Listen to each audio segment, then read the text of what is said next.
মা বাহির থেকে ডাকছে, বাবা জুরিস বাইরে এসো না, আমি মা এসেছি, তোমার সাথে একটু দেখা করব। এবার জুরিস মনে মনে চিন্তা করলেন, আমি কি নামাজ চালিয়ে যাব নাকি আমার মায়ের সাথে দেখা করব। পরে হযরতে জুরিস চিন্তা করলেন, না না, আমি নামাজটাই শেষ করি, পরে মার সাথে দেখা করব। নামাজটা শেষ করে ফেললেন। নামাজ শেষ করার পরে বন্ধু এবার বাইরে এসে চাইয়া দেখি রে, বাইরে মা নাই, মা চলে গেছে। আজকের একদিন চলে গেল, আবার পরের দিন জুরিস নামাজরত অবস্থা ঠিক এমন সময় মা এসেছে। মা এসে বারবার ডাকছে, বাবা জুরিস কোথায় রে, বাইরে এসো না, আমি মা এসেছি, তোমার সাথে দেখা করবো, বাবা বাইরে এসো। আজকেও জুরিস মনে মনে চিন্তা করলেন, না না, মা যেহেতু এসেছে, মা একটু অপেক্ষা করুক, আমি নামাজটা শেষ করি। বন্ধু নামাজ শেষ করে জুরিস বাইরে আসলো। বাইরে এসে চাইয়া দেখে আজকেও মা নাই, মা চলে গেছে। কয়দিন? 2 দিন চলে গেল। ও বন্ধু, 3 দিনের দিন, তৃতীয় দিন আবার জুরিস এই মাটির হুজরায় নামাজরত অবস্থায়। এবার তৃতীয় দিন মা আসলো। মা তৃতীয় দিন এসে বারবার ডাকছে, বাবা বাবা গো, তুমি কোথায় গো বাবা, আমি মা এসেছি, একটুখানি দেখা দাও। আজকে জুরিস মনে মনে চিন্তা করলো, আজকেও দেখা করব না, নামাজে যেহেতু দাঁড়িয়ে গেছি, নামাজটা শেষ করি। যদি মার সাথে বন্ধুর সম্পর্ক ভালো না থাকে, বাবার সাথে যদি সম্পর্ক না থাকে, আল্লাহর নবী সরকারে মদিনা তিনি বলে দিয়েছে, হতভাগা সে, হতভাগা সে। কে গো সেই হতভাগা নবী? নবীজি বললেন, হতভাগা সে, হতভাগা সে, হতভাগা সে। শব্দটা রাসূল হাদিস শরীফের মধ্যে 3 বার ব্যবহার করেছে। কে গো সেই হতভাগা? নবীজি বললেন, বাবা মা দুজনকে পাইলো অথবা একজনকে পাইলো, 2 জনকে পাইলো অথবা একজনকে পাইলো। লা ইলাহা ইল্লাল্লাহ, লা ইলাহা ইল্লাল্লাহ। হায়রে নামাজ রোজা ছাইরো না, মা বাবাকে ভুইলো না। হায়রে নামাজ রোজা ছাইরো না, মা বাবাকে ভুইলো না। হায়রে জান্নাতবাসী হইতে চাইলে, জান্নাতবাসী হইতে চাইলে প্রাণ ভরে করো সাধনা।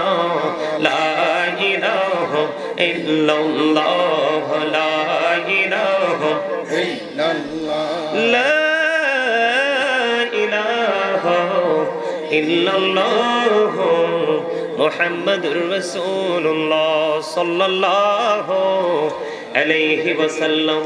আল্লাহ আল্লাহ আল্লাহ আল্লাহ আল্লাহ আল্লাহ আল্লাহ আল্লাহ আল্লাহ মাশাআল্লাহ। আল্লাহ আল্লাহ আল্লাহ আল্লাহ আল্লাহ আল্লাহ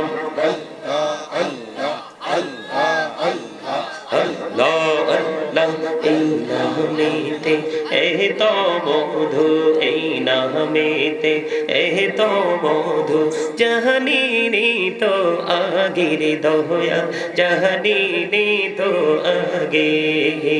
যতই জাপি নামটি তোমার, যতই জাপি নামটি তোমার, তো তুই মধুর লাগে রে দয়া, তো তুই মধুর লাগে। আল্লাহ আল্লাহ আল্লাহ আল্লাহ আল্লাহ আল্লাহ আল্লাহ আল্লাহ মাশাআল্লাহ। আল্লাহ আল্লাহ আল্লাহ আল্লাহ আল্লাহ এলাহো দেহি আরো মাঝে, এলাহো দেহি আরো মাঝে, কিসের করো খেলা? পিছের দিকে চাইয়া দেখো, পিছের দিকে চাইয়া দেখো, ডুবে যায় তোর বেলা রে। আল্লাহ আল্লাহ আল্লাহ আল্লাহ আল্লাহ মাশাআল্লাহ। আল্লাহ মহব্বতে আল্লাহ আল্লাহ আল্লাহ আল্লাহ।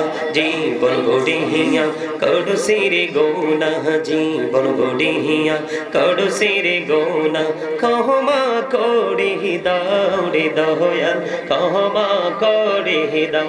হায়রে গোনা গুলে ক্ষমা করিয়া, গোনা গুলে ক্ষমা করিয়া কবুল করে নাও রে দয়াল কবুল করে নাও আল্লাহ আল্লাহ আল্লাহ আল্লাহ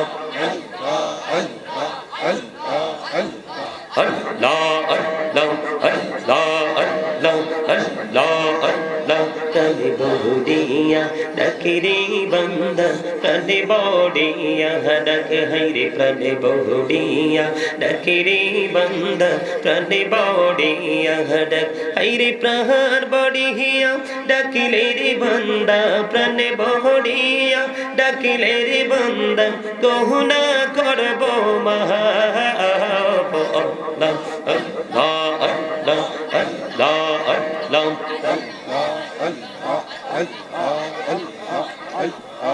La ilaha illallah Muhammadur Rasulullah sallallahu alayhi wa sallam হযরত আনাস রাদিয়াল্লাহু তাআলা আনহু আমার নবী আপনার নবী দু জাহানের বাদশা নবী সরকারি মদিনা তিনি বলে দিয়েছেন নারী হোক বা পুরুষ হোক যুবক হোক বা যুবতী হোক কেউ যদি প্রাণের নবীকে ভালোবাসিয়া প্রতিদিন যদি 1000 বার দরুদ পড়তে পারে তাহলে সে জান্নাত না দেখা পর্যন্ত মরণ হবে না কি চমৎকার গুড নিউজ না আমি রাসূলের প্রেমে দরুদ পড়ি আপনি ভোট খান কি আফসোস মাহফিলে আইসা ভোট খাওয়ার টক ধরে চেয়ারম্যান সাহেব কই যাইতা সেন্স কোথায় গেছে মানুষের ভোট খাওয়ার কি আর জায়গা নাই কথা কয় না আরে চোখের সামনে তুমি বাজার কত কোয়ালিটির খাবার আপনি ওখানে খাইয়ে আসেন না খাইয়া পানি টানি খাইয়া দু চারটা ঢেকুর মেকুর দিয়ে আসেন রিল্যাক্স হয়ে বসেন আসার সময় কি একটা যন্ত্র লই আইছেন সাফাই ফালাইলে দুইটা খালি নাচে কথা কন না কেন আমার কথাগুলো একটু খারাপ লাগে কারণ হক কথা একটু তিতা আল হাক্কু মুররুন হক কথা তিতা আল্লাহ কয় অকুলু কাউলান সাদিদা তিতা হইল হকটাই কও সে দ্য রাইট থিং সত্য কথা বলো সঠিক কথা বলো ওমা সুবহানাল্লাহ দি কর না আরো জোরে আরেকটু মহব্বতে আমারে মনে হয় তারা কেউ চিনে না কিল্লাই দাওয়াত দিয়েছেন চিনলে তার আরো ফ্রি থাকতো তারা কিন্তু একটু ভার লাগে আমার কাছে চিনো তুই চিনো দেখ কিন্তু তুই হিসনতে সামনে আইস আমি তো তোমার দেহি বুঝ দিচ্ছি যে তুই আরে চিনো আগে থেকে আলহামদুলিল্লাহ কোন বন্ধুরে আমার জুমার দিনে রাসূলকে ভালোবেসে কেউ যদি মাত্র 80 বার দরুদ পড়ে রে আমার আল্লাহ খুশি হয়ে তার 80 বছরের সগীরা গুনাহ মাফ করে দেয় সেই নবীর দরুদ কি ছাড়া দরকার না বেশি পড়া দরকার Durud is the most excellent prayer Muslim religion. চমৎকার লাগে না আরো জোরে আরে আরো জোরে আপনি আমি আজকে যত আমল করছি সবগুলো ট্রেনিং দিয়েছেন রাসূল সবগুলো নিয়ে এসেছেন রাসূল আপনি কোন জায়গা থেকে রাসূলকে জুদা করার কোন ইখতিয়ার আছে কালেমা কি রাসূলকে বাদ দিয়ে হবে লা ইলাহা ইল্লাল্লাহ সারা জীবন পড়বেন মুহাম্মদুর রাসূলুল্লাহ যতক্ষণ এক না করবেন কাম হবে এই জন্য আগেই দরুদটা আগে সালামটা রাসূলের কদমে দিছি আগে আম্মা সুবহানাল্লাহ কয় না আপনারা তো জান্নাতের মেহমান কার মেহমান আল্লাহ রাসূল কয় তোমরা যখন জান্নাতের বাগানে যাও তখন তোমরা জান্নাতের বাগান থেকে কিছু ফল খেয়ে নিও কি খেয়ে নিও কো জান্নাতের বাগান থেকে ফল খেয়ে নিও ইয়া রাসূলুল্লাহ ইয়া হাবিবাল্লাহ নবী গো জান্নাতের বাগানের ফলটা কি আমার নবী বললেন সুবহানাল্লাহ ওয়া আলহামদুলিল্লাহ লা ইলাহা ইল্লাল্লাহ সুবহানাল্লাহ আলহামদুলিল্লাহ লা ইলাহা ইল্লাল্লাহ লা ইলাহা ইল্লাল্লাহ কুরসি লৌহ কলম সৃষ্টি যাহার ওসিলানি যে আল্লাহ খুশি হইয়া নাম রাখলেন হাবিবুল্লাহ সুবহানাল্লাহ আলহামদুলিল্লাহ লা ইলাহা ইল্লাল্লাহ সুবহানাল্লাহ আলহামদুলিল্লাহ লা ইলাহা ইল্লাল্লাহ লা ইলাহা ইল্লাল্লাহ লা ইলাহা ইল্লাল্লাহ নবী আমার নূরের পুতুল জগৎ করলেন ও জালা রোজ হাসরে করবেন তিনি উম্মতের ফয়সালা সুবহানাল্লাহ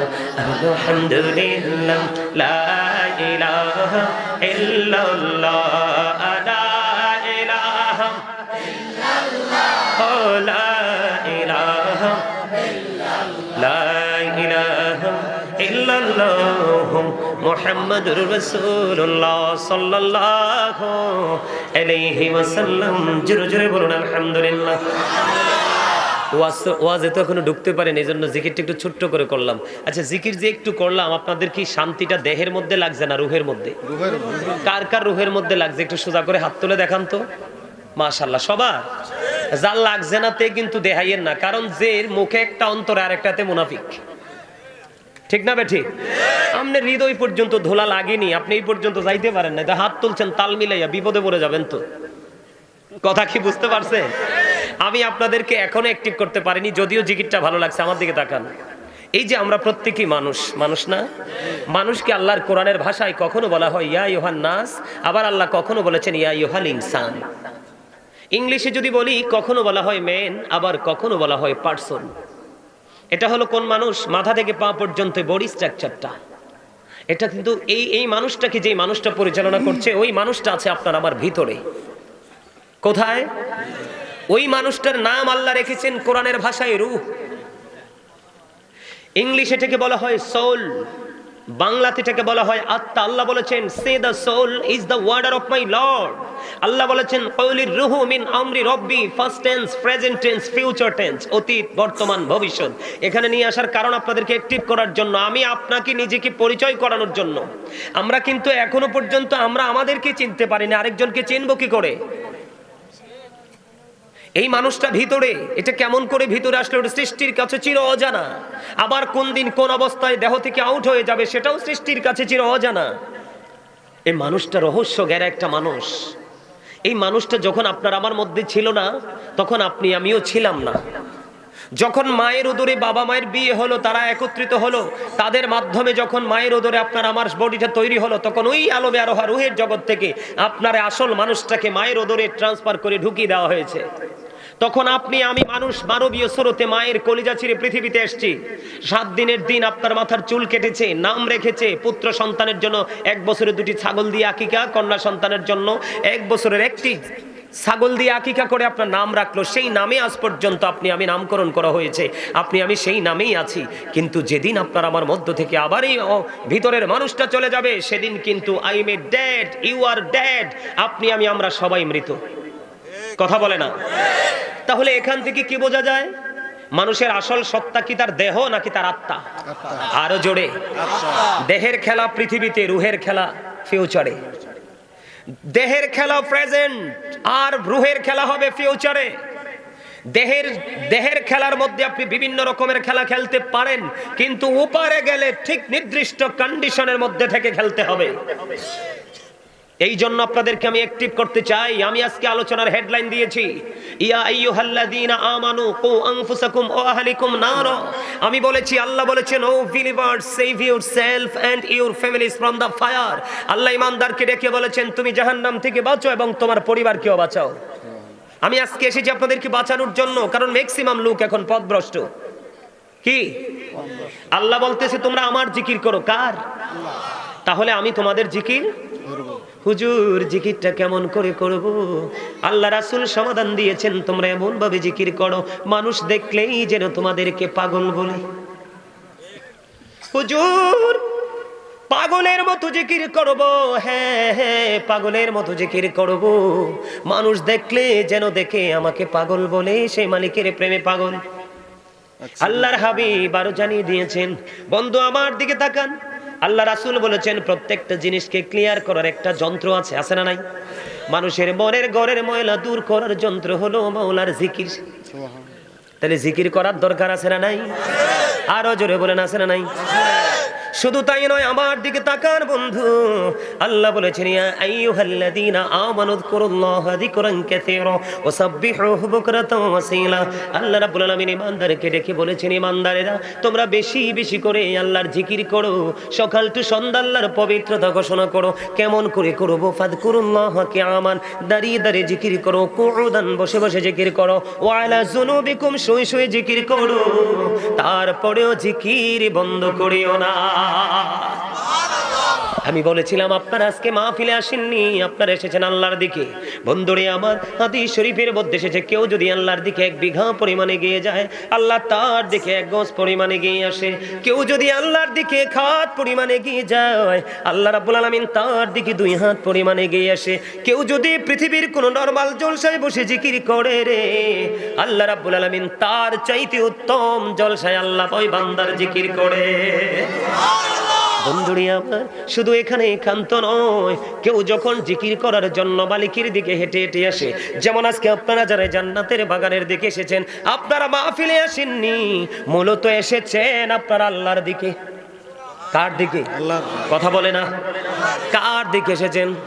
হাদিস শরীফের মধ্যে এসেছে, আল্লাহ রাসূল বলে দিয়েছেন, কেউ যখন আল্লাহর দিকে হেঁটে হেঁটে আসে রে, আল্লাহ রাব্বুল আলামিন তার দিকে দৌড়ে আসে। তাহলে জিকিরের দরকার আছে না নাই? সুবহানাল্লাহ বল আল্লাহর জিকির, আলহামদুলিল্লাহ বল আল্লাহর জিকির, লা ইলাহা ইল্লাল্লাহ বল আল্লাহর জিকির, আল্লাহু আকবার বল আল্লাহর জিকির। কাউকে সৎ কাজের জন্য ডাকা, এটাও জিকির। কাউকে অসৎ কাজ থেকে বারণ করা, সেটাও জিকির। ও বন্ধু, নামাজে দাঁড়িয়েছেন, সেটাও জিকির। হজে গেছেন, সেটাও জিকির। হজ হলো জিকিরের জুলুস, কারণ বিভিন্ন জায়গা পরিদর্শন করে হজ করতে হয়, এই জন্য সেটা হলো মাওলার জিকিরের জুলুস। নামাজ এবং আজকের মাহফিল ও জিকিরের জলসা। নামাজ হলো জিকিরের জলসা। যে জিকিরটা কি জায়গায় দাঁড়িয়ে এবং বসে সম্পূর্ণ করা হয়, ওটাকে বলা হয় জিকিরের জলসা। আজকেরটাও জিকিরের জলসা, ঠিক না বা ঠিক? আমার আলোচনার বিষয় কিন্তু এটা না, আমার আলোচনার বিষয় কিন্তু আরেকটা। কিন্তু আমি আপনাদেরকে অ্যাক্টিভ করার জন্য আপনাদের মগজটাকে ধোলাই করতেছি, যেন আপনার ব্রেইন থেকে সকল কিছু আউট হয়ে যায়, আপনি যেন আল্লাহ রাসূলের প্রেমে যেন একবারে বিভোর হয়ে যেতে পারেন। এই কি হয়েছে? এই দুটার আলাদা গ্রন্থ ভাই, এই দুটোকে এদিকে করেন। হ্যাঁ, আপনি মাঝখানে আসেন। এই দুটো করে আলাদা করেন। এটি শুরু থেকে ডিস্টার্ব করতেছে। আপনি মাঝখানে বসেন। এই তো ঠিক আছে, আর ডিস্টার্ব হবে না। আমার কথা কি আপনারা বোঝেন? এই মনু, এই গেঞ্জিওয়ালা, এই এখানে দাঁড়াইয়া দাঁড়াইয়া ধাক্কা ধাক্কির জায়গা না, ওইলে বসো, নাইলে যাও। একদম সোজা কথা। আমরা এখানে আলোচনা করতেছি, শুনতেছি, আর তোমরা এখানে সামনে দাঁড়ায় দাঁড়িয়ে তামাশা করতেছো। এটা মাহফিলের আদব নয়, এটা বেয়াদবি। কি বলেন আপনারা? কথা বলেন না কেন? কথা কি আমার না আল্লাহর? আরো জোরে বলেন। যেই ব্যক্তির সামনে রাসূলের শানে আলাপ হবে, আল্লাহর শানে হবে, কিন্তু তারপরেও যেই ব্যক্তির জবান বন্ধ থাকবে, সেই ব্যক্তি দুটো রঙে রঙিন হবে। দুটোটা রঙে নেগেটিভ। একটা হলো কৃপণতার, আর একটা হলো অহংকারের। কিসের? অহংকারের কি বালা ফল হয়? দেখবেন চুলাটা দেখতে একেবারে ছোট, কি পাহাড় পরিমাণ লাকড়ি দেখবেন এই চুলায় মজাই ফালায় না? কথা কয় না, হেসানি মজায় ফেলায়। ঠিক তেমনি মানুষের অহংকার মানুষের জীবনের সকল আমলকে পুড়ে ছাই করে দেয়। নাউজুবিল্লাহ বলেন না? এবং কাল হাসুরের দিন কি হবে জানেন? হাদিস শরীফের মধ্যে আসছে, আল্লাহ রাসূল বলেছেন, অহংকারীদেরকে কাল হাসুরের দিন ছোট্ট ছোট্ট পিপিলিকা বানানো হবে। নাউজুবিল্লাহ কন্যা, কি বানানো হবে? পিপিলিকা বানানো হবে। আল্লাহ রাসূল বলেছেন, চারপাশ তাদেরকে অপমানে ঘিরে ফেলবে, বাউলাস নামক জাহান্নামের দিকে টেনে হেসড়ে নিয়ে যাওয়া হবে। জোরে জোরে কন্যা নাউজুবিল্লাহ। ও মা, আমরা জাহান্নামে যাবো কেন?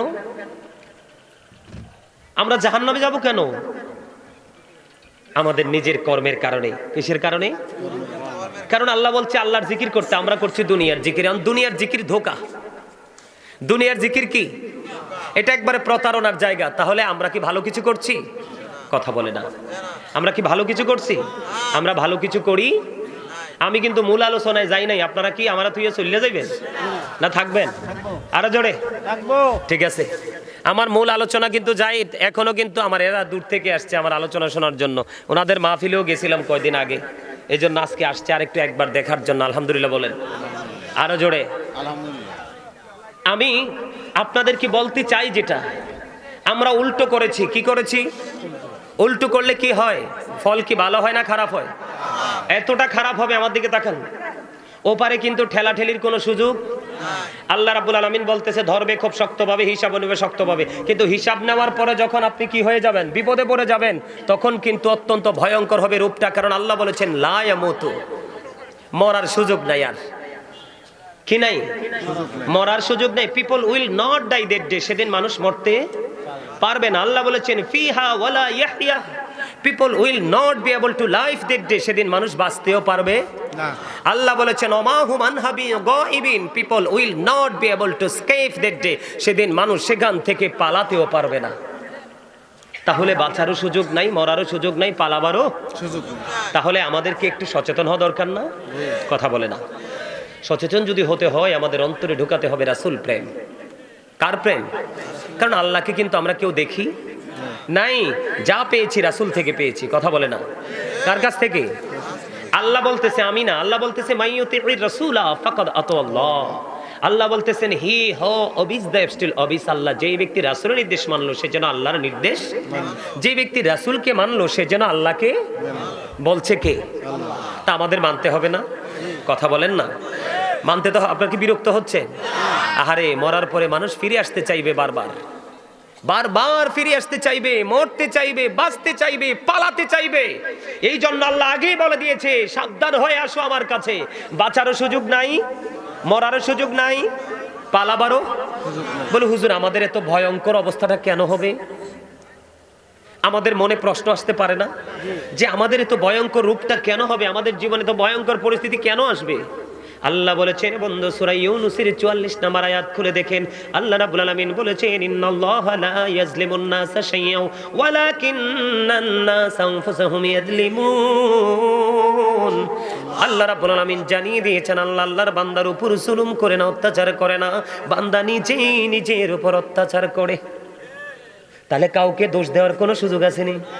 আল্লাহ তারপরে বলতেছেন আল্লাহু লা ইউহিব্বুজ জালিমিন, যারা অত্যাচার করে জুলুম করে আল্লাহ তাদেরকে ভালোবাসে না, তাদেরকে আল্লাহ পছন্দ করে না। আল্লাহ রাব্বুল আলামিন বলেছেন ওমালিজ জালিমিনা মিন আনসার, জালেমরা যখন বিপদে পড়বে আল্লাহ তাদের জন্য কোনো সাহায্যকারীও রাখে নাই। বন্ধু আরো বড় লজ্জার খবর রে, কোরআন শরীফের 30 পারা সূরা ইনফিতরের মধ্যে আল্লাহ রাব্বুল আলামিন বলে দিয়েছেন ওয়া ইদাল কুবুরু বুসিরাত আলিমাত নাফসুম মা কদ্দামাত ওয়া আখরাত। জোরে জোরে বলুন আল্লাহু আকবার। আল্লাহ রাব্বুল আলামিন জানিয়ে দিয়েছেন কবরটা যখন ওপেন হয়ে যাবে, উন্মোচিত হয়ে যাবে, আপনি আমি আমরা আমাদের জীবনে কে কি করেছি আর কি করিনি সব কিছু আপনার আমার চোখের সামনে প্র্যাকটিক্যালি থাকবে। বন্ধু লুকাইতে পারবা না। এই বাজারের মধ্যে সিসি ক্যামেরা লাগাইলে তোমরা দোকানের কাছে যাও না, ভয় পাও, কারণ সিসিটিভির ফুটেজ ধরে আইনানুগ ব্যবস্থা নেওয়া হবে। কিন্তু আমরা এতটাই বোকারে, এতটাই বিবেকহীন হয়ে গেছি পৃথিবীর লোভ লালসায়, আমাদের দুই কাঁধে যে সিসি ক্যামেরা আছে সেটার খবর নাই। কথা কয় না কেন? এই যে চিরস্থায়ী সিসি ক্যামেরা সেটিং করা আছে বন্ধু, সেখান থেকে সবকিছু তোমার সামনে বন্ধু সবকিছু প্রকাশ করা হবে। বাঁচতেও পারবা না, মরতেও পারবা না, পালাইতেও পারবা না। এরে দাইম সাতির মানুষ হৃদয় খুলে শোনো, ও বন্ধু দুনিয়াতে যেমন ইনকাম করো তেমন খাইতে পারো, কাল হাসরের দিন যখন তুমি বিপদ হয়ে যাবে, বিপদগ্রস্ত হয়ে যাবে, মুমিন হিসাবে তুমি বিবেচিত হতে পারবে না। তোমার জন্য বরাদ্দ থাকবে একটা ভয়ঙ্কর খাবার, যেটা কোরআন এসেছে বন্ধু, জাক্কুম এত বিষাক্ত। এই মুহূর্তে যদি দাইম সাতির জমিনে একটা ফোঁটা জাক্কুম যদি পড়ে গোটা পৃথিবীর মাটি বন্ধ বিষাক্ত হয়ে যাবে। ওই বিষ কোনোদিন কেউ নামাতে পারবে না। 1000 বার পৃথিবীর যত গবেষণা ইনস্টিটিউট তৈরি করে করে যদি তোমরা সয়েল টেস্ট করো, তারপরেও পৃথিবীতে ছোট্ট একটা বৃক্ষ তোমরা উৎপাদন করতে পারবা না।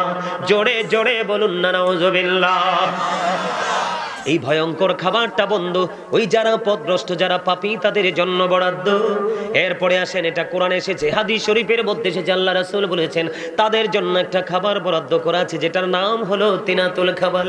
ইয়া রাসূলুল্লাহ, ইয়া হাবিবাল্লাহ, নবী নবী গো, এই তিনাতুল খাবালটা কি গো নবী? আমার আপনার প্রাণের নবী জানিয়ে দিয়েছেন এই তিনাতুল খাবালটা হলো আরেকটা জাহান্নামের নিংড়ানো রক্তপুঞ্জ। ওমা নাউজুবিল্লাহ দি কয় না, রক্তপুঞ্জ কি চোখে দেখে মানুষ খাইতে পারে? কিন্তু সেখানে খেতে দেওয়া হবে, খাইতে হবে না, শব্দই ব্যবহার করা যাবে। এই দুনিয়ায় পানি যদি গরম লাগে, বেশি তৃষ্ণা লাগে, আমরা ঠান্ডা পানি খাই না, কথা বলেন না বন্ধু? যদি তুমি পথভ্রষ্ট হও, পাপীদের খাতায় যদি তোমার লিস্টে এসে যায়, তোমার যখন পানি তৃষ্ণা লাগবে রে, হাহাকার শুরু করবে, আল্লাহ রাসূল বলেছে টেনশন করো না, তোমাদের জন্য উত্তপ্ত গরম পানি বরাদ্দ করা আছে, এটা মাথা দিয়ে ঢেলে দেওয়া হবে, পেটের মধ্যে ঢুকবে, ঢুকতে দেরি রে, তুমি কিন্তু বাঁচতেও পারবা না, মরতেও পারবা না, ওখান থেকে পালাতেও পারবা না। আল্লাহ রাসূল বলেছে রে দায়েম সাথীরা, আমার ভাই বাবারা, আমার মা বোনদেরকে ডেকে ডেকে বলছি, হৃদয় খুলে শোনো, আল্লাহ রাসূল বলেছেন 2 রানের মধ্যখান দিয়ে সব কিছু লিকুইড হয়ে বের হতে থাকবে, আরে কষ্ট যন্ত্রণা সইতে পারবা না, ওই যে বলেছি বাঁচতেও পারবা না, মরতেও পারবা না, পালাতেও পারবা না, এত ভয়ঙ্কর হবে বন্ধু পরকাল।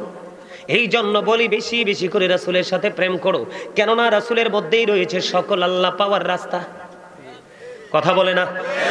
আপনি কি রাসূল ছাড়া কোনো কিছু পাইছেন না? পাওয়ার স্বপ্ন আছে? কাল হাসুরের দিন আপনি যখন নির্বিকার হয়ে যাবেন, আপনার পক্ষ হয়ে কথা বলবে নবী। আপনি যখন হতাশ হয়ে যাবেন, আশার আলো দেবে আপনার আমার প্রাণের নবী। রব্বি আরিনি, আল্লাহ কয় লাং তারানি। মুসা নবী আল্লাহরা দেখতে চায়, আল্লাহ দেখা দেয় না। কি মনে করছেন? কোরআন শরীফের 15 পারা সূরা বনী ইসরাইল একের প্রথম নাম্বার আয়াতে আল্লাহ নিজে ওয়াজ করতেছেন, আল্লাহর মুসা দেখতে চায়, আল্লাহ দেখা দেয় না, আর আপনার আমার নবীকে আল্লাহ নিজে দাওয়াত দিয়েছে। ওমা সুবহানাল্লাহ, আস্তে কিল্লাই অস্বীকার করতে পারবানি। সুবহানাল্লাযী ইয়াসরা বিআবদিহি লাইলাম মিনাল মাসজিদিল হারামি ইলাল মাসজিদিল আকসাল্লাযী বারাকনা হাওলাহু লিনুরিয়াহু মিন আয়াতিনা। দুটোটাই কোরআনতে বলছি। মুসাই দেখতে চায়, আল্লাহ কয় না, কখনোই দেখা। আর আপনার আমার নবীকে আল্লাহ কি করছে? নিজে দাওয়াত দিয়েছে। এটা কি আপনার আমার খুশনসিব না? আপনার আমার ভালো কপাল না? 1,24,000 নবী রাসূলের মধ্যে শুধু আল্লাহ আপনার আমার নবীকে কি করলেন? সিলেক্ট করেছেন। এটা আমাদের জন্য বিশেষ এক নিয়ামত, ঠিক না ভাই? ঠিক কথা কয় না। কোরআনটা পড়ছেন কোত্থেকে? কোরআনটা শিখছেন কোত্থেকে? রাসূল থেকে না? আপনারা কি মনে করছেন এখন যে কোরআন শরীফটা আমরা পড়ি, লিখিত কোরআনটা রাসূলের কাছে যে এমনি আইছে? রাসূলের কাছে তো লিখিত আকারে আসেনি, ওহির মাধ্যমে এসছে। নবীজির জামানায় কোরআন লেখা ছিল না, আবু বকরের জামানায় কোরআন লেখা ছিল না, হযরত ওমরের জামানায় কোরআন লেখা ছিল না, হযরত উসমান জিন নূরাইন রাদিয়াল্লাহু তাআলা আনহুর জামানায় এসে লেখা শুরু হয়েছে। তাহলে বুঝেন তো নিয়ামতটা খুব দারুণ না? আরে মিয়া 50 ওয়াক্ত নামাজ যদি বাজেট হইতো উপায় আসেননি। মুসা নবীর পরামর্শে আল্লাহ 45 ওয়াক্ত মাইনাস করে 5 ওয়াক্ত দিল। কয় ওয়াক্ত? আল্লাহ কয় হাবিব আমার কথা তো 2 রকম হইতে পারে না, আমি কইছি 50 ওয়াক্ত, আপনার উম্মত যদি 5 ওয়াক্ত পড়ে 50 ওয়াক্তের সওয়াব বরাদ্দ। তাহলে এটা আমাদের জন্য নসিব না? আরো জোরে কোন না? তাহলে প্রত্যেকটা জায়গায় আমাদেরকে বিবেচনা করতে হবে, আমরা যা পেয়েছি, যা জেনেছি, যা গ্রহণ করেছি সবকিছু রাসূল থেকেই পেয়েছি। আল্লাহ রাব্বুল আলামিন রাসূলের মাধ্যমে আমাদেরকে দিয়েছেন। এজন্য আমাদের রাসূলের আদেশ নির্দেশ মানতে। এর মধ্যে অন্যতম একটা রাসূলের নির্দেশ হলো পিতা মাতার সাথে ভালো আচরণ করা। কি করা? আরো জোরে কয় না? ভালো আচরণ করা। মা বাবার সাথে আপনাদের এই এলাকার ছেলেরা ভালো আচরণ করেনি? সবাই করে। মাশাআল্লাহ, সবাইকে জান্নাত নসিব করুক। যে তারা বিয়ে করে বিয়ের পরেও করেনি, আরে না দূর বেড়া, বিয়ের পরে শাশুড়িরে মা ডাহে, শুধু গ্রামের মাঝে পিঠা দিবার লাগে আব্বারে তালু ডাক লইলে। আর বিয়ের পরে শাশুড়ির মা ডাহে, মারে আম্মা ডাহে, তার মানে মা হইছে হতাই, মা এমনি আপন মা। আজকেও বিচার আছে ছেলেদের বিরুদ্ধে মায়ের। ওই শুনছেন নি চেয়ারম্যান সাহেব কিয়া কইছে? আজকেও বিচার আছে। আজ যে তারা বেশি টনক ক্লোরুন্য ফোলা পায় না, এদের জন্য ওয়াজ লই আইছি একখানা বাস। কি আরে হাসিয়েন না, হাসিয়েন না, সব বাস মুরার বাস একটা করে লইয়েছি আজকে আইতে। কারণ বাংলাদেশের কোন জায়গা এখন আর ভালো কথা কয় না কেন? শিক্ষিত গুলো সবচেয়ে বেশি বেয়াদ্দব। কি আমি মিছা কইছি? আরে বেটা, এক এক ছেলে মেয়ে, তুমি কি হাওয়াই উড়ে উড়ে প্রফেসর হইছো? কলেজে লেকচারার কি তুমি এমনি হইছো? আব্বার শরীরের রক্ত সব পানি, আর মায় তো দেখ কি চেয়ারম্যান সাহেব, হ্যাঁ আপনি এটা স্বীকার করেননি? আপনি যদি স্বীকার করেন আব্বার শরীরের রক্ত পানি হয়েছে, মা শরীরের রক্ত পানি হয়েছে, তাহলে আপনার এই ইউনিয়নে কিন্তু ফাইজলামি চলতো না। ঠিক না বে? ঠিক।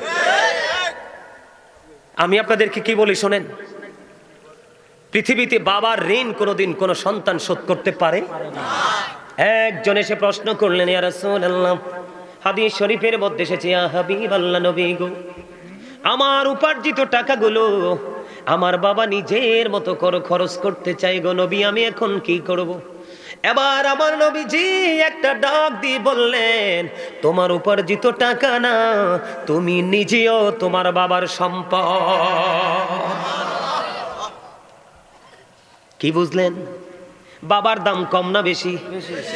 কোন সন্তান যখন বাবার কাছে কোনো কিছু চায় রে, আজকে বাবা দুপুরের লাঞ্চ পর্যন্ত করে না। যদি লাঞ্চটা করি, আমার ছেলে বা মেয়ের মুখের ফুটন্ত হাসি আমি দেখতে পাবো না। আমি যখন ঘরে ফিরবো, বাবা বলে সে পায়ে জড়িয়ে ধরবে। আমি কি করব? বাবা অনেক দুপুরবেলা, পরিবারের কেউ জানে না বাবা দুপুরবেলা লাঞ্চ করেনি। ও বন্ধু, রাতের বেলা বাবা ডিনার করেনি। সন্তানের আশ পূরণের জন্য সন্তানের প্রিয় জিনিস ঘরে নিয়ে ফিরতে হবে, কারণ বাবার স্বাদ আছে কিন্তু সাধ্য নেই। কথা বলেন না কেন? বন্ধু, নবীজি বলেছেন তোমার উপার্জিত অর্থ না রে। ও দাইম সাথীর যুবক, তোমরা সবাই শোনো, আমি আগেই বলেছি আমি তোমাদের শত্রু নই, বন্ধু হয়ে এসেছি বাঁচানোর জন্য। হ্যাঁ, আমি অনেকেই বলতে পারেন হুজুর বাবা মা তো একটু 19-20 করে। বাবা মা 19-20 হাজার বার করতে পারবে, কিন্তু বাবা মার বিচার করার অধিকার তোমার না। কারণ তুমি যে মেরুদণ্ডের শক্ত হাড় নিয়ে দাঁড়িয়ে আছো, যে হাড়ের উপর ভর করে তুমি বাবার সাথে তর্ক করছো, এই হাড়গুলোর উপর বন্ধু চামড়া, চামড়ার নিচে এই হাড় এবং চামড়ার মাঝে হলো রগ, রগের মধ্যে হলো বন্ধু ব্লাড। এই যে চামড়া এবং ব্লাড দুটো তোমার বডিতে এসেছে মা থেকে, আর তোমার বডির যত হাড্ডি যেটাকে বলা হয়, সবগুলো এসেছে তোমার বাবা থেকে। এই বাবার সাথে কেমন করে তর্ক করো? এই বাবা চাইলে কেমন করে না করো? তোমার জীবনে কোনোদিন বাবা চাওয়ার পরে না করেনি। আল্লাহ রাসূল বলেছেন, যে সন্তানটার উপর বাবা অসন্তুষ্ট, এই সন্তানটার উপর আল্লাহ রাব্বুল আলামিন নিজেই অসন্তুষ্ট। এই সন্তান যেখানে সোনার খুনিতে পা দিলে দেখবে শুধু ছাই, আর যেই সন্তানের প্রতি বাবা মা সন্তুষ্ট রে, এটা সালির থুবে গেলে দেখবে ওখানে লাড়া দিলে দেখবে সোনা। বলে হুজুর কেন বললেন? পৃথিবীতে থাকে বাবা মা কোথায় থাকে? কথা কয় না। বাবা মা কোথায় থাকে? পৃথিবীতে বিচরণ করে, কিন্তু আল্লাহ নিজে কোরআনের মধ্যে বাবা মা নিয়ে ওয়াজ করে। তাহলে তোমরা বোঝো বাবা মার দাম কম না বেশি? আল্লাহ রাব্বুল আলামিন বলতেছে, ওয়াবুদুল্লাহ ওয়া লা তুশরিকু বিহি শাইয়্যা ওয়া বিল ওয়ালিদাইনি ইহসানা। তোমরা আল্লাহর ইবাদত করো। কার করো? ওয়াবুদুল্লাহ। কার ইবাদত করবা? আল্লাহর ইবাদত করবা। আল্লাহর সাথে কোনো কিছুকে শরীক করিও না। মা বাবার সাথে ভালো আচরণ করো, মিষ্টি আচরণ করো, তোদের সাথে উত্তম আচরণ করো। জোরে জোরে করো না সুবহানাল্লাহ। বলছে কে? কথা বলেন না কে? শুধু বাবা মা জীবিত থাকলেই তাদেরকে ভালোবাসবো, তাদেরকে পৃথিবীর বুকে বন্ধু শুধু আদর করব এমনটি নয়। বাবা মা মা বাবা চলে যাওয়ার পরেও তাদেরকে আদর করা যায়, তাদেরকে ভালোবাসা যায়। ও বন্ধু, তাদেরকে ভালোবাসবেন কেমন করে? হাদিস শরীফের মধ্যে এসেছে, তোমার বাবা চলে গেছে কোনো টেনশন নেই, তোমার বাবার বন্ধু যিনি ডিয়ার ফ্রেন্ড, পৃথিবীতে বাবা বড় নিঃশ্বাস ফেলাতো বন্ধুর কাছে গিয়ে তুমি তোমার বাবার বন্ধুর সাথে মিষ্টি আচরণ করো, ভালো আচরণ করো, তাহলে বাবার সাথে উত্তম ব্যবহার হয়ে যাবে। বাবার জন্য তুমি মিলাদ পড়াও, বাবার জন্য তুমি কোরআন খতম করাও, বাবার জন্য তুমি হাদিয়া পাঠাও। যেমন আজকে মসজিদে আপনারা দান করেছেন, বাবা মা অনেকে কবরে, এ হাদিয়া চলে যাবে বাবা মার কাছে। শুধু দুনিয়ায় থাকলে বাবা মাকে ভালোবাসা যায় এমনটি নয়। হাদিস শরীফের মধ্যে এসেছে, আল্লাহ রাসূলকে প্রশ্ন করা হলো, ইয়া রাসূলুল্লাহ, আমার কাছ থেকে সবচেয়ে উত্তম ব্যবহার পাওয়ার হক কার বেশি? রাসূল বললেন, ক্বালা উম্মুকা, তোমার মা। রাসূল বললেন, ক্বালা উম্মুকা। তারপরে আবার প্রশ্ন করলেন, ক্বালা সুম্মা মান? তারপরে কে? রাসূল বললেন, ক্বালা উম্মুকা, তোমার মা। আবার প্রশ্ন করা হলো, ক্বালা সুম্মা মান? তারপরে কে? রাসূল বললেন, ক্বালা উম্মুকা, তোমার মা। আবার প্রশ্ন করা হলো, ক্বালা সুম্মা মান? তারপরে কে? রাসূল বললেন, ক্বালা আবুকা, তোমার বাবা। আপনি কি মনে করছেন এরই ওয়াজের ইবাদত না? আরে কথা কন না, কথা কি আমার না আল্লাহ রাসূলের? তাহলে এটি শোনা দরকার না, নাকি বাদ দেওয়া দরকার? আরে মিয়া, নামাজ পড়তে পড়তে কপালে চামড়া ক্ষয় করে ফেলবেন, দান করতে করতে সমস্ত দৌলত শেষ করে ফেলবেন, তারপরেও বাবা মা যদি আপনার বিরুদ্ধে চিঠি লিখে, আপনার বাঁচার উপায় নাই। বুঝে নিতে হবে, paradise of the child under the feet of the mother, ইন্নাল জান্নাতা তাহতা আকদামিল উম্মাহাতিকুম, তোমাদের মায়ের পায়ের নিচেই তোমাদের জান্নাত। ও মা, সুবহানাল্লাহ দি কন্যা। আমি না একটু আগে বললাম সুবহানাল্লাহ, জান্নাতের মেহমানদের খাবার ভুলে যান তো। ভুলে গেলে কেমনে হইব? পরীক্ষা তো ফেল করতে হইব। কি কথা কয় না? আরে এই দুনিয়ার পরীক্ষায় ফেল করলে তো বাঁচা যায়, কেউ ধমক দেয়, কেউ আবার উৎসাহ দেয়, কিন্তু ওপারের পরীক্ষায় ফেল করলে তো উপায় নাই। আপনাকে এ টু জেড কমপ্লিট থাকতে হবে। তো আপনারা কি নাকি আমাকে দেখে বিরক্ত হচ্ছেন, নাকি আমার কথাই বিরক্ত? তাহলে আপনারা সুবহানাল্লাহ বলেন না কেন? এটা আপনার জন্য জান্নাতি ফল। আরেকদিকে আল্লাহর জিকির। আপনি যখন এই মাহফিল ছেড়ে বের হয়ে যাবেন, আপনাকে যদি আপনার বাড়িতে রাস্তায়, তিন রাস্তার মোড়ে যদি কেউ প্রশ্ন করে, আমি তো মাহফিলে যাইনি, তুমি তো মাহফিলে ছিলা, তুমি একটু করে বলো তোমার আল্লাহ তখন কি করেছে, আপনি কনফিডেন্সলি বলে দিবেন, আমি একবারে আত্মবিশ্বাসের সাথে বলতে পারি, আমার আল্লাহ তখন আমার জিকির করছে। কি মজা না? আরো জোরে কর না। আল্লাহ নিজে কইছে না, ফাযকুরুনি আযকুরুকুম, তোমরা আমারে স্মরণ করো তাইলে আমি তোমারে স্মরণ করব। শর্ত আছে কিন্তু, স্মরণ না করলে আল্লাহ স্মরণ করবে না, তাইলে বিপদ না? আরো জোরে, বিপদ না রে স্বাস্থ্য ভাই? বিপদ। আলহামদুলিল্লাহ কন আরো জোরে। তিনবার বলেছে মায়ের কথা, কয়বার? একবার বলেছে বাবার কথা। এই জন্য কি বাবার দাম কমে গেছে? না না, খাবার খাইনে তেলে ইঙ্গিত দিতেছ, হ্যাঁ খাবার খাইনে ইঙ্গিত দিতেছে, ছুটি দিলে 5 মিনিট লাগে। আরে 5 মিনিট না, 50 মিনিট রিল্যাক্সে খাইয়েই গেন যান, আর খানাটা না লাগে না। আলহামদুলিল্লাহ কোন। আরে হেসা কইছি তো, এনে যদি 5 ঘন্টা ওয়াজ করি, 1 গ্লাস পানির তৃষ্ণা লাগবে না ইনশাআল্লাহ। আপনারা অনলাইনে আমার আলোচনা শুনেন, এমন লোক আছেন নিয়ে নে। ও মাগো, এর লাগি তো কইছি আর মেজুবাইয়ের মতো লাগে, ডাবল মেজুবাইয়ের মতো লাগে। কে কে কে কে আলোচনা শোনেন? সোজা করে হাত তোলেন তো, মাশাআল্লাহ। আচ্ছা আপনারা দেখেন তো, বলেন তো, যারা আলোচনা শুনছেন এই পর্যন্ত একটা স্টেজে আমার পানি বা চা খাইতে দেখছেন কেউ? আমি এক ব্যতিক্রম মানুষ, আমি ভালোবাসতে জানি, ভালোবাসা আদায় করতে জানি, কিন্তু রাসূলের সাথে যারা বেয়াদবি করে তাদের সাথে বিন্দু পরিমাণ কোনো আংশিক সম্পর্ক। ওমা, আপনারা কি রাসূলের সাথে যারা বেয়াদবি করে তার লগে সম্পর্ক রাখবেন? আহারে, কোরআন শরীফটা তো ফাড়াই দিছি, এনে জায়গাটা ছোট, এই জন্য এখন খুললে দেখাইতাম। কোরআন শরীফের 29 পারা, সূরা কলাম। সূরা কলামের মধ্যে আল্লাহ রাব্বুল আলামিন ওয়ালিদ বিন মুগিরা নবীর সাথে বেয়াদবি করলো। আল্লাহ কো, তোর এত বড় সাহস, আমার প্রিয় হাবিবের সাথে বেয়াদবি করো। আল্লাহ কয় উতুল্লিং বাদা যালিকা জানিম। আল্লাহ বলতেছে with all that he is a bastard. আল্লাহ তাকে 10টা গালি দিয়েছে, 10 নম্বর গালি দিল তারে জারজ বলে। নাউজুবিল্লাহ কন্যা। তো নবীর দাম কম না বেশি আনতে বোঝা যায়। তাইলে নবীজির যদি দাম বেশি হয় তাহলে আপনার আমার দাম কম না বেশি? আরে বুকে হাত দিয়ে বলবো I am very successful person, তার কারণ আমি আল্লাহর প্রিয় হাবিব, শ্রেষ্ঠ হাবিবের উম্মত। ঠিক না ঠিক? আমার দাম বেশি না? আমরা কি সে বেশিটা চাই না কমটা চাই?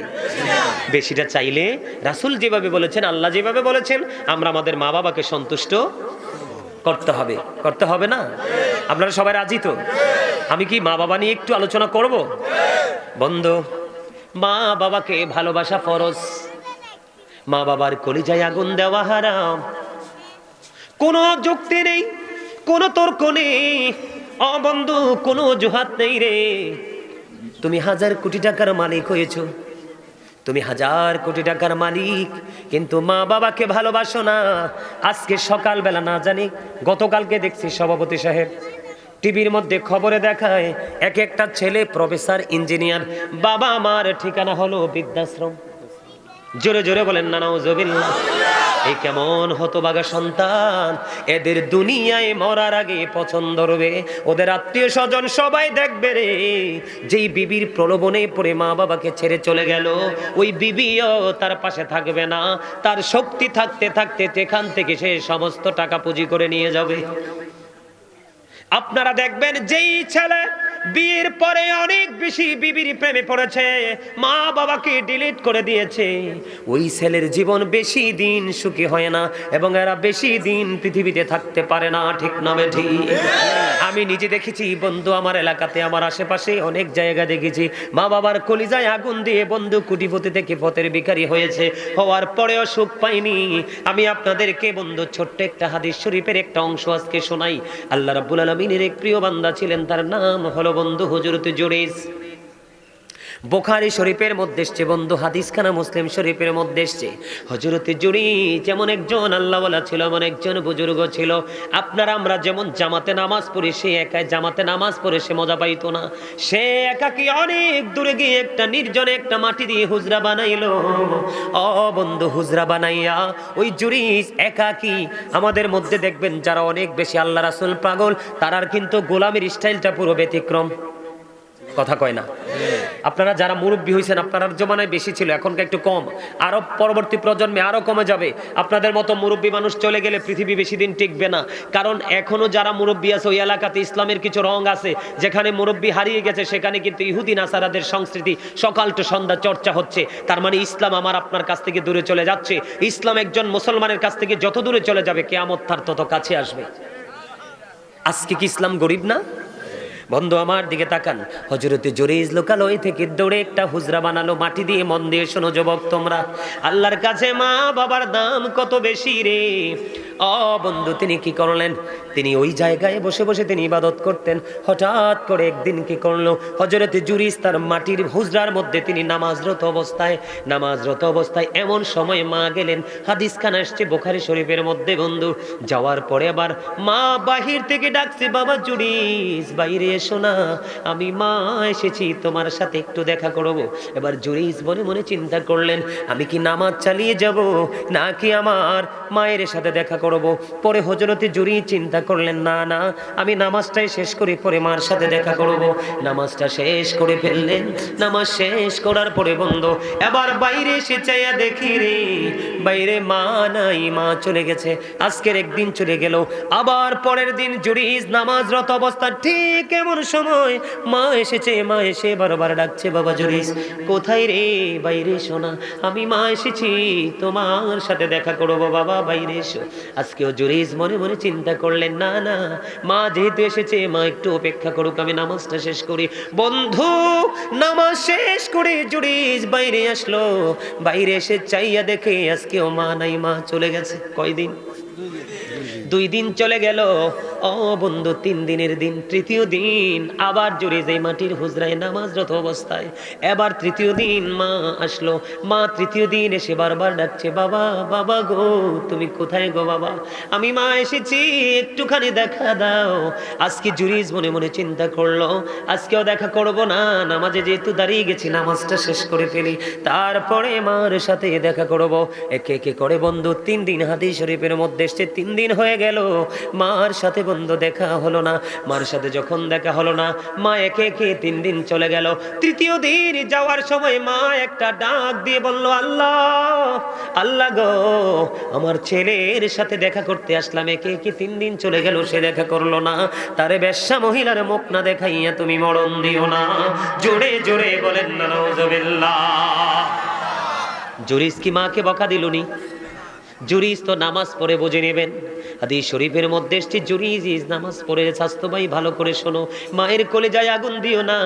মা যদি কোনো কিছু চায়, মাকে বললো, আর আমার মনে হয় পৃথিবীর আমি দেখিনি কোনো মা বাবা সন্তানের কষ্ট হবে, সন্তানের বোঝা হবে, এমন কোনো বোঝা কোনো দিন কোনো মা বাবা সন্তানের কাঁধে উঠায় না। কথা বলেন না কেন? যারা বাবা হয়েছো তারা বুঝেছো, কোনো দিন বন্ধু সন্তানের প্রতি একটা বাবার যত মায়া রে, এর অর্ধেক মায়াও যদি বাবা মার প্রতি সন্তানের থাকতো, মরার পরে তোমাদের জান্নাত খুঁজতে হতো না।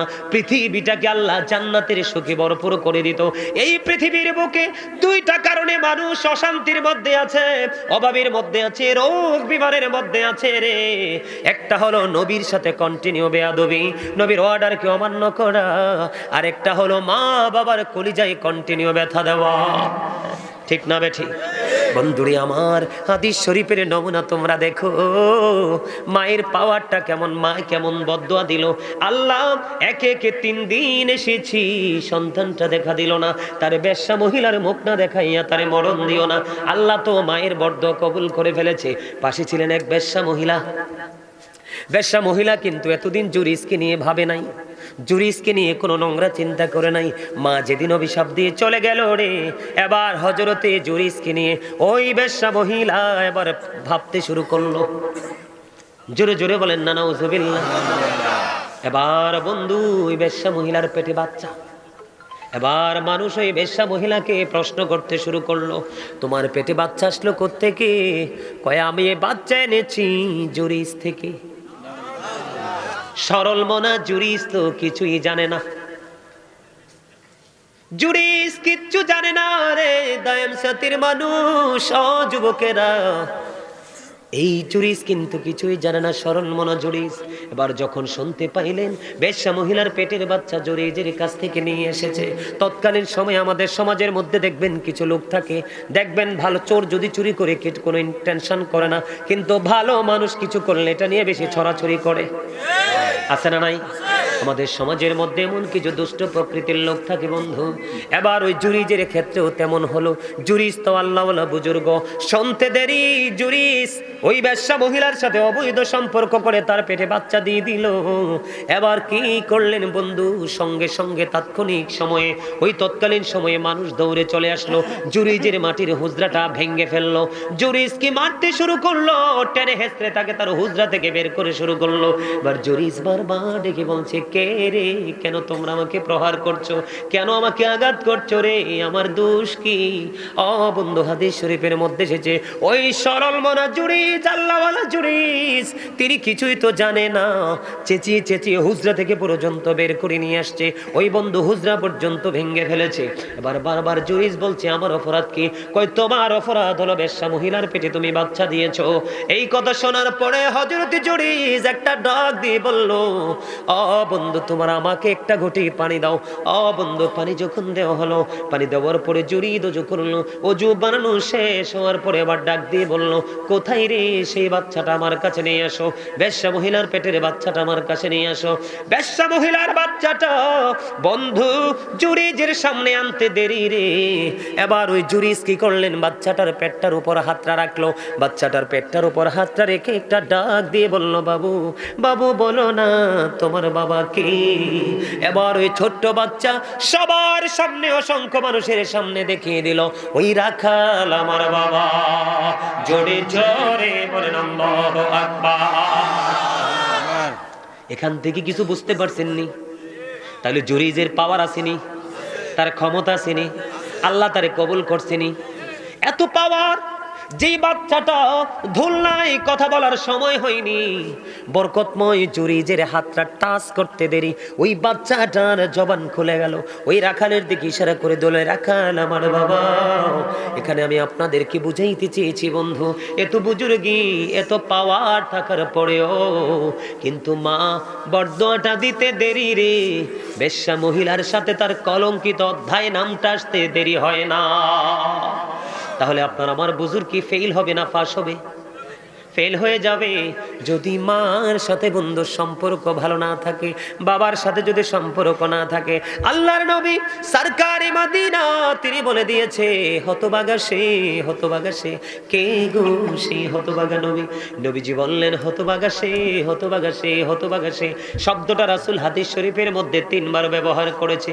কে গো সেই হতভাগা? নবীজি বললেন, বাবা মা দুজনকে পাইলো অথবা একজনকে পাইলো, দুইজনকে পাইলো অথবা একজনকে পাইলো, দুজনকে পাইলো অথবা একজনকে পাইলো, তাদেরকে সেবা করে ভালোবেসে সন্তুষ্ট করে যারা জান্নাতি হতে পারলো না, তার মতো হতভাগার কেউ হইতে পারে না। মা কি বেশি খায়? মা কি বেশি পড়ে? মা কি বেশি জ্বালায়? একটু সন্তানদেরকে বলছি, যুবকদেরকে বলছি, একটু গভীর চিন্তা করে দেখবা, মা শুধু তোমার কল্যাণই চায়। মার একটা জিনিস খাইতে চাইলেও খায় না, 5টা টাকা রেখে দেই, ঠিক না? কথা বলেন না, যে আমার সন্তানের কাজে লাগবে। শোনেন, আমার দিকে তাকান, আমি বাস্তব কথা বলছি। আমি গাজী সুলাইমানের পকেটে যে টাকাটা থাকে, এই টাকাটা কিন্তু খরচ হয়ে যায়, কিন্তু